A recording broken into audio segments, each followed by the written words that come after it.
नाजरीन, आइए जानते हैं कि दुनिया में कौन कौन सी एयर स्पेसेस हैं जहां पायलट प्लेन्स को किसी भी सूरत नहीं लेकर जाते, और सबसे बढ़कर ये कि ऐसा करने की वजह क्या है। नंबर 6, तिबेटन प्लेटो। दुनिया में शायद ही कोई इतना बड़ा लैंड एरिया हो जिसको पायलट्स अवॉइड करते हैं। तिबेटन प्लेटो 25 लाख स्क्वायर किलोमीटर के एरिया पर फैला हुआ है, जिसको टोटल 9 कंट्रीज शेयर करती हैं। जियोग्राफिकली है तो ये प्लेन्स के लिए बहुत ही इम्पोर्टेंट रूट जो कि चाइना को यूरोप और मिडिल ईस्ट से डायरेक्टली कनेक्ट कर सकता है। लेकिन जैसा कि हम लाइव प्लेन ट्रैकर में देख भी सकते हैं कि प्लेन्स इस पूरे एरिया को बाईपास कर रहे हैं। इसकी सबसे बड़ी वजह प्लेटो में पाए जाने वाले ऊंचे तरीन पहाड़ी सिलसिले हैं जो चाइना से स्टार्ट होकर नेपाल, भूटान से होते हुए अफगानिस्तान में जाकर खत्म होते हैं। यहाँ एवरेज पहाड़ों की ऊंचाई 14,000 फीट है और कमर्शियल प्लेन्स नॉर्मली 35,000 फीट पे फ्लाई करते हैं। वैसे तो प्लेन्स इन पहाड़ों से काफी ऊपर ही रहते हैं, लेकिन इमरजेंसी की सूरत में, जैसा कि केबिन में से प्रेशर लीक हो जाना या इंजन का किसी भी वजह से फेल हो जाना, इस सूरत में ऑक्सीजन मास्क ऑटोमेटिकली ड्रॉप हो जाते हैं और अब पायलट के पास सिर्फ और सिर्फ 20 मिनट होते हैं। जी हाँ, पायलट को 20 मिनट के अंदर अंदर प्लेन को 35,000 फीट की बुलंदी से 10,000 फीट तक लाना होता है। क्योंकि तिबेटन प्लेटो की एवरेज हाइट ही 14,000 फीट है, इसी वजह से यहाँ पे ऐसा करना पायलट के लिए नामुमकिन हो जाता है। सिर्फ ऊंचे पहाड़ ही तिबेटन प्लेटो को अवॉइड करने की वजह नहीं है। असल में यहाँ प्लेन्स को बहुत अनोखी टर्बुलेंस का सामना भी करना पड़ता है। यहाँ मौजूद ऊंचे तरीन पहाड़ों से हवा टकराकर ऊपर की तरफ जाती है जो प्लेन के बैलेंस को डिस्टर्ब कर सकती है। Number 5, volcanoes. जनवरी 2022 को साउथ पैसिफिक ओशन में टोंगा आइलैंड के करीब एक अंडर वाटर वॉल्केनो फटा था। इसका धुआं और ऐश क्लाउड इतना बड़ा था कि इसने हिस्ट्री के सारे रिकॉर्ड तोड़ दिए। इस इवेंट को सैटेलाइट ने भी रिकॉर्ड किया था, जो कि कुछ इस तरह दिखता है। ऐश के ये बादल आसमान में 1,90,000 फीट की हाइट तक रिकॉर्ड किए गए। इतनी ज्यादा ऊंचाई पर पाए जाने वाले ऐश क्लाउड्स किसी भी प्लेन को आसानी से नुकसान पहुंचा सकते हैं। वॉल्केनो से निकलने वाला ऐश क्लाउड प्लेन की विंडशील्ड को भी तोड़ सकता है और इंजन को भी नुकसान पहुंचा सकता है। 24 जून 1982 को लंदन से न्यूजीलैंड जाने वाली फ्लाइट रास्ते में एक वॉल्केनिक क्लाउड के ऊपर से गुजर बैठी। ये वो दौर था जब जहाज में स्मोकिंग करने पर कोई पाबंदी नहीं हुआ करती थी।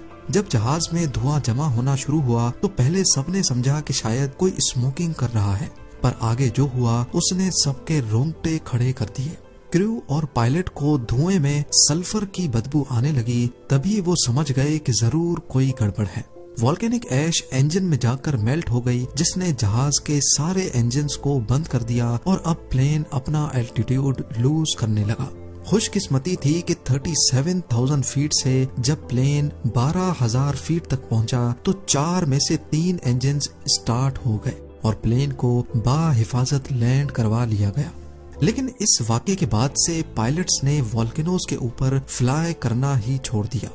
नंबर 4, क्रेटर्स देखने में जितने खौफनाक लगते हैं वो असल में इससे कहीं ज्यादा नुकसान पहुंचा सकते हैं, खास तौर पे ऊपर से गुजरने वाले प्लेन्स को। हमारी दुनिया में करीब 170 एस्ट्रॉयड इम्पैक्ट क्रेटर्स हैं, जबकि कई माइनिंग कंपनीज की तरफ से भी बनाए गए हैं।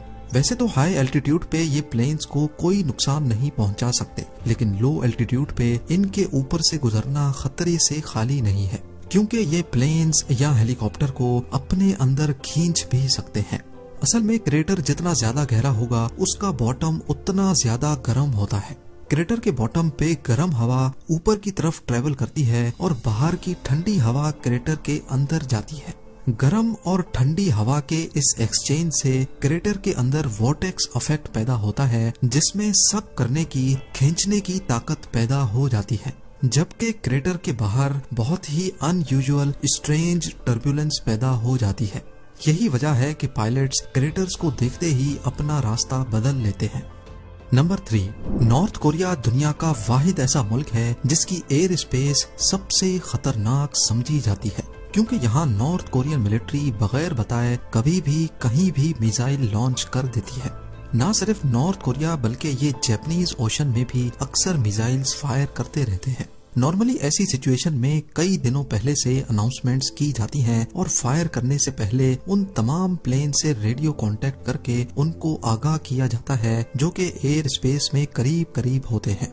यही वजह है कि कमर्शियल फ्लाइट्स जिनको सिर्फ नॉर्थ कोरिया को क्रॉस करना होता है वो अब उसको बाईपास करके गुजर जाती है। नंबर 2, सऊदी अरब की होली सिटी मक्का दुनिया भर के मुस्लिम्स की बहुत इम्पोर्टेंट इबादत गाह है। ऐसा माना जाता है कि मस्जिद हरम अर्थ की सेंटर ऑफ ग्रेविटी के ऊपर बनी है, इसी वजह से ना ही इसके ऊपर से कोई प्लेन फ्लाई कर सकता है और ना ही परिंदा। पर असल में ऐसी बातों में कोई हकीकत नहीं है। मस्जिद हरम के ऊपर से प्लेन इस वजह से नहीं गुजरते क्योंकि सऊदी गवर्नमेंट ने इसको नो फ्लाई जोन कर रखा है। ऐसा करने के 2 रीजंस हैं। पहला तो है सिक्योरिटी रीजन, क्योंकि मक्का में हर वक्त लाखों मुस्लिम्स मौजूद रहते हैं। अगर यहाँ कोई भी नाखुशगवार वाकया हुआ तो काफी जानी नुकसान हो सकता है। दूसरा रीजन है मक्का की लोकेशन। मक्का एक ऐसी लोकेशन पे बना है जिसके चारों तरफ पहाड़ मौजूद हैं। अगर इसके ऊपर से प्लेन गुजरा तो इंजन नॉइज इको होने की वजह से दुगनी तिगनी हो जाएगी, जो कि पिलग्रिम्स को डिस्टर्ब कर सकती है। यही वजह है कि मक्का में कोई एयरपोर्ट भी नहीं है, क्योंकि एयरपोर्ट होगा तो प्लेन्स टेक ऑफ और लैंडिंग के वक्त लो एल्टीट्यूड पे होंगे जो नॉइज पोल्यूशन का बायस बन सकते हैं। और अब नंबर 1, एरिया 51।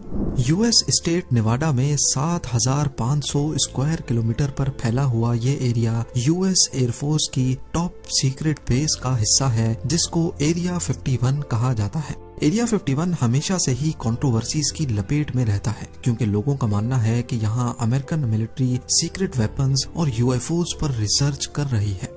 चारों तरफ पहाड़ों की आड़ में छुपी ये सीक्रेट बेस वैसे तो ग्राउंड लेवल से नजर ही नहीं आती, लेकिन हवाई जहाज से एरिया 51 की बेस को आसानी से देखा जा सकता है। इस चीज से बचने के लिए अथॉरिटीज ने इस पूरी बेस को नो फ्लाई जोन का टाइटल दे रखा है। अगर किसी प्लेन ने इसके ऊपर से गुजरने की कोशिश की तो पहले उसको फौरन अपना रास्ता बदलने का कहा जाएगा, और अगर पायलट ने फिर भी बात नहीं मानी तो यूएस एयरफोर्स के पास शूट डाउन करने की अथॉरिटी भी मौजूद है। उम्मीद है जेम टीवी की ये वीडियो भी आप लोग भरपूर लाइक और शेयर करेंगे। आप लोगों के प्यार भरे कमेंट्स का बेहद शुक्रिया। मिलते हैं अगली शानदार वीडियो में।